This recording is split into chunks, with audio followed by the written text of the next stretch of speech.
সবাইকে জানাই কার্তিক পুজোর অনেক অনেক শুভেচ্ছা। তো দেখো আজ যেহেতু কার্তিক পুজো, ওই জন্য আমি দুপুরে আলু সিদ্ধ ভাত বানিয়ে নিয়েছি, নিরামিষ খাবো। তো আমার 2 বছর আগে আমাকে কার্তিক ঠাকুর দিয়েছিল।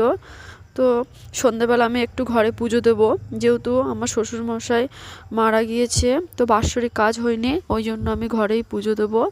তো দেখো বাচ্চাদের জন্য আমি এখানে বিস্কিট, ক্যাডবেরি, লজেন্স নিয়ে এসেছিলাম, আর এমনি একটু মাখা সন্দেশ নিয়ে এসেছিলাম।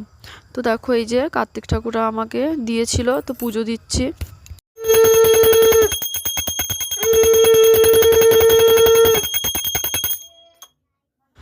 তো দেখো পুজো দেওয়া হয়ে যেতে আমি এই যে বিস্কুট আর ক্যাডবেরি লজেন্সটা বাচ্চাদেরকে দিয়ে দিয়েছি। আজকে বেশি কেউ পড়তে আসেনি, যেহেতু কার্তিক পুজো ছিল, ওই জন্য সবার বাড়িতে, অনেকের বাড়িতেই পুজো হচ্ছে আজ, ওই জন্য আসেনি।